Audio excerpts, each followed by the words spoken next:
Choosing the wrong spouse is one of the determining factors of failure. In fact, the number one highest determining factor of failure. So this doesn't mean, and I don't know what you need to do. Like if you're like, holy shit, bro, you just described my wife. Like she does not support me. She's chaotic. She drinks and then we end up arguing and, you know, I want to do this, but she wants to do that. I want to be 2.0. She's comfortable being 1.0.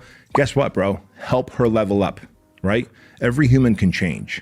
Every human can change. And if you really love her, if you really want to be with her, then you would find a way to introduce her to self-development, personal development. Maybe she needs to work with a therapist. I've worked with a therapist for 15 months going through my shit, right? Unfucking myself. And so maybe you need to do the same thing with your wife and invest in her and let her know that you support her and you want her to become 2.0.